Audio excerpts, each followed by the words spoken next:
While Tesla might get all the glory and press, the Nissan Leaf is the best-selling EV out there. And a recent refresh brought the car up to date, but it needed more, and by more, I mean more range.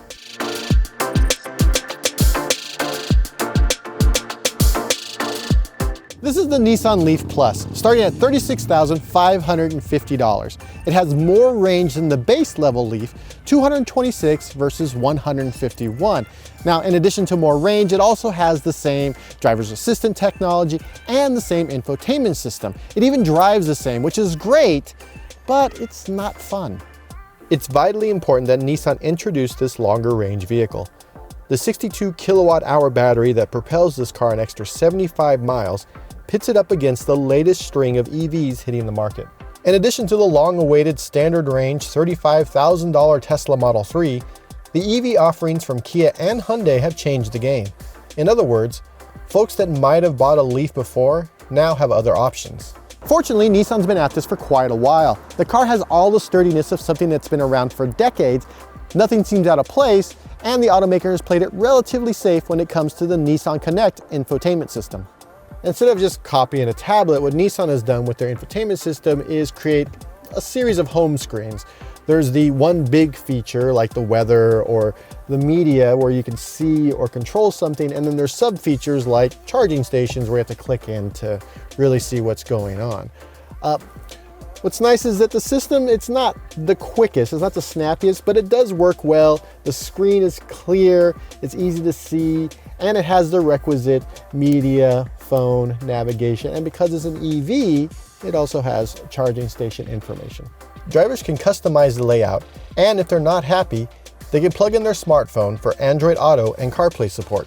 The weird thing is that Nissan only put one USB port in this entire vehicle. Now, you would think that a car that has been at the forefront of EVs would have more than one port in order to charge other devices, but here we are. One. Lack of ports aside, Nissan does keep up with most of the pack with its impressive ProPilot Assist driver's assistance package. The combination of adaptive cruise control and lane keep assist is only bested by Tesla's autopilot in this price range. I found it to be an adept highway companion that doesn't require too much tension to relieve the system so you can take over, and it does a really good job handling most highway corners. It's smooth at following traffic, and when another car merges in front of it, it has a really nice transition to slow down. It's not all herky-jerky, it doesn't slam on the brakes. Behind the wheel, well, we're gonna have to talk about the actual wheel first, so to do that, I'm gonna have to pull over. There's something weird about this. It doesn't have a telescoping function. You can't pull the wheel in and out to adjust it. You can go up and down to your heart's content, but in and out, it doesn't work. And I got so frustrated by this that I thought I was missing a button or a lever that I just didn't see. And so I pulled over and I had to check the internet to find out that I can't pull this wheel out. So when I'm driving, my hand keeps hitting my knee unless I put it way up like this, like I'm driving a bus. But back to driving. The front-wheel drive Leaf has a 160 kilowatt motor that pushes 214 horsepower and 250 foot-pounds of torque. That sounds like the Leaf should be a blast to drive. In reality though, it's merely nice to drive.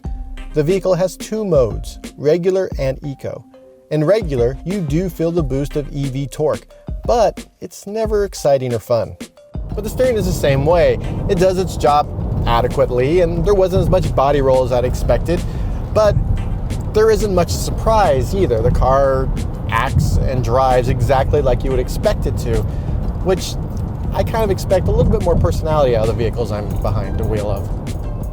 It's a weird slide against the car because some buyers just want something that works as advertised, and the Leaf does that. It does exactly that. One of the items that does work as advertised is the e-pedal feature. Now, a lot of automakers are using paddles behind the steering wheel in order to initiate one pedal driving. That's the ability to drive just using the accelerator. On the Nissan, there's a button right here. Just set it, turn it on, and the car is set for e-pedal. And whenever I lift my foot off the accelerator, the car begins to slow down with regenerative braking. And as you get better at it, you should be able to stop right at the intersection, but it does take a little bit of practice. Here we go. I'm a fan of the e-pedal and use it almost all of the time, except while parking. For some reason, parallel parking requires a little coasting. At least it does for me. The e-pedal regenerative braking energy goes back into the 62 kilowatt-hour battery pack that's charged by both a level 2 port and a CHAdeMO quick charge port. That fast charging port supports up to 100 kilowatts of power. Now, most stations out there top off at about 50 kilowatts, so it's nice that Nissan is thinking about the future. Atop that battery pack, the interior is well equipped and, like the rest of the car, exactly what you expect. The seats are comfortable and the trunk has an impressive 23.5 cubic square feet of space. The Kona EV only has 19.2 cubic square feet. Now, most of this extra is because of the nice well here that you don't have in other EVs, and that adds to the storage space. Overall, the Leaf Plus is a smart move by Nissan to keep up with the automotive Joneses. But it's still 32 miles short of the Hyundai Kona EV in range, and that might be enough to sway buyers. The car is comfortable with an impressive driver's assistance package. It's not exactly something I would call fun, but a lot of drivers don't really care about fun. They just want something that'll get them from point A to point B in a reasonable fashion. The Nissan Leaf Plus will do that, but I'm hoping with the next version, Nissan adds a little bit more excitement.